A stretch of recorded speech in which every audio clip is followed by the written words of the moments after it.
2015 batch का एक IAS officer जिस पर एलिगेशंस लगे हैं सेक्सुअल हैरासमेंट के और mental harassment, allegations of sexual and mental harassment by the women employees has been initiated against him। और बताया जा रहा है ये नागालैंड गवर्नमेंट में प्लेस थे उस कैडर में और आईएएस ऑफिसर थे रेनी विल्फ्रिड। और फिलहाल जो है उन्हें सस्पेंड जो है वो कर दिया गया है क्योंकि उन पर क्रिमिनल इन्वेस्टिगेशन जो है इनटू सेवरल एलिगेशंस जो है उन पर लगाए गए हैं। और बताया जा रहा है कि वो 2015 के बैच ऑफिसर थे नागालैंड कैडर के और एज अ जॉइंट सेक्रेटरी जो है at the investment and development authority of Nagaland and the finance department में वो काम कर रहे थे। और जिन पर कुछ वर्कर्स ने बताया जा रहा है वुमेन एम्प्लॉयज हैं जिन्होंने उन पर सेक्सुअल एंड मेंटल हैरासमेंट के एलिगेशंस जो हैं वो लगाए हैं। और उसके बाद तुरंत ही जो है चीफ सेक्रेटरी डॉक्टर जे अलाम ने उन्हें सस्पेंड किया, ऑर्डर जो है वो इशू किया। और फिलहाल बताया जा रहा है कि all India services discipline and appeal rule 1969 के तहत जो है उन्हें सस्पेंशन का ऑर्डर जो है वो इशू किया गया है।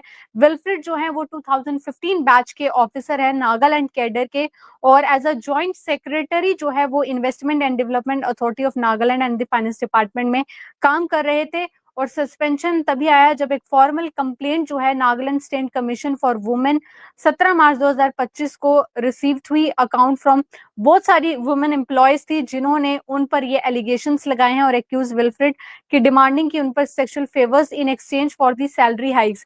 यानी कि इस ऑफिसर ने उन महिलाओं जो वर्कर्स थी जो उनके वहां काम कर रही थी उन्हें कहा कि अगर वो उन्हें कुछ सेक्सुअल फेवर्स देते हैं तो उसके बदले वो उनकी सैलरी में जो है वो बढ़ा दी जाएगी, हाइक जो है वो लाई जाएगी, उन्हें एम्प्लॉयमेंट अपॉर्चुनिटीज जो है वो भी दी जाएंगी, ऐसा ऑफिशियल का कहना है। जिसके बाद अब इन पर कार्रवाई की जा रही है और तुरंत ही इन्हें सस्पेंड भी कर दिया गया है। और in response to the suspension the bureaucrat has denied. हालांकि इस आईएएस ऑफिसर ने जो भी इस पे एलिगेशंस लगाए गए हैं वो सारे ही उन्होंने डिनाई किए हैं और उन्होंने कहा है कि ऐसा नहीं है। Naga student federation has also demanded कि विल्फ्रिड का सस्पेंशन होना चाहिए और जो भी उन पे सीरियस एलिगेशंस हैं वो उनकी पूरी इन्वेस्टिगेशन जो है वो करनी चाहिए। नागालैंड पुलिस ने बताया कि 12 अप्रैल को भी एक एफआईआर जो है वो रजिस्टर्ड की गई थी विल्फ्रिड के अगेंस्ट और स्पेशल इन्वेस्टिगेशन टीम जो है कॉन्स्टिट्यूट की गई थी ताकि इस मैटर पे देखा जाए। और उसके बाद वेडनेसडे को ऑर्डर इशू हुआ है विल्फ्रिड हेडक्वार्टर्स ड्यूरिंग की उसे सस्पेंशन पीरियड जो है will be the personal and administrative reforms department और prohibited from leaving the headquarters without the prior permission from the competent authority। Wilfrid जो है वो इससे पहले भी एक अनदर केस में ट्रायल जो है वहां पर अभी भी ट्रायल्स उनके चल रहे थे और उसमें भी मोलिस्ट्रेशन का केस उन पर था। 2 डोमेस्टिक वर्कर्स ने उन पर ये एलिगेशंस लगाए थे और उसके भी ट्रायल वो ऑलरेडी जो है फेस कर रहे थे और जो कि उन्हीं की ऑफिशियल रेजिडेंस में कुछ डोमेस्टिक वर्कर्स जो हैं वो काम करते थे।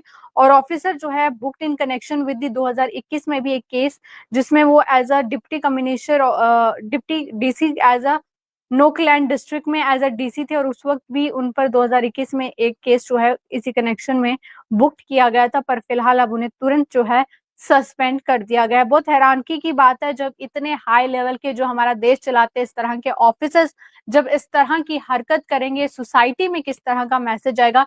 काफी ज्यादा जो है ये शर्मनाक वाक्य जो है देखने को मिला जो कि 2015 का एक आईएएस ऑफिसर जिस पर सेक्सुअल और मेंटल हैरासमेंट के एलिगेशंस लगाए गए हैं और उसके बाद तुरंत ही चीफ सेक्रेटरी द्वारा उन्हें सस्पेंड करने का ऑर्डर जो है वो इशू किया गया है। और उससे पहले भी उन्हीं के ऑफिशियल रेजिडेंस में 2 डोमेस्टिक वर्कर्स ने उन पर एलिगेशंस लगाए थे सेक्सुअल हैरासमेंट के और अब एक बार फिर से इस तरह का वाक्य जो है देखने को मिल रहा है। उससे पहले भी उन पर ऑलरेडी ट्रायल्स जो है वो चल रहे थे। फिलहाल के लिए इस अपडेट में इतना ही। आप देखते रहिए जेके न्यूज़ पॉइंट।